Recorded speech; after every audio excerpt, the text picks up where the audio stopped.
السلام علیکم نیوز کے ساتھ میں ہوں صبا کامران۔ خبر شامل کرتے ہیں ڈسکا سے۔ پریس کلب ڈسکا کے زیر اہتمام 23 مارچ یوم قرارداد پاکستان کے موقع پر زیر صدارت Ghulam Mustafa Qadri, general secretary press club and chairman fast media group Daska نے پروقار تقریب منعقد کی، جس میں خطاب کرتے ہوئے Mian Asghar Ali, chairman young wealth foundation Daska نے کہا کہ یوم پاکستان در حقیقت یوم تجدید عہد کا دن ہے۔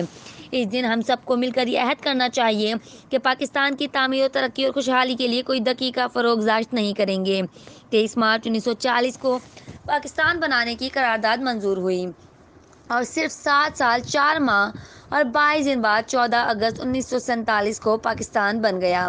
اس موقع پر chairman press club Humayun Foreman, Chaudhry Asif Mahmood Jatt, chairman Aman media group doctor Muqaddas, Malik Ewan, Faisal Shahzad Butt, Chaudhry Nawaz Goraya, Sahibzada Azeem Sarwar, Muhammad Umair Mughal, Chand Fayyaz, Junaid Raza, Azhar Virk, Umar Sheikh اور دیگر نے بھرپور شرکت کی اور کہا کہ جب قومیں متحد ہو کر ایک نصب العین کے لیے جدوجہد کرتی ہیں تو کچھ ناممکن نہیں ہوتا۔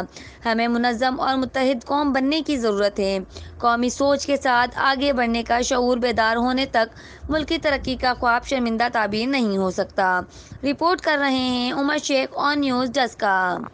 لائک کریں، کمنٹ کریں، شیئر کریں اور بیل آئیکن کو پریس کرنا مت بھولیں۔ دیکھتے رہیے آن نیوز۔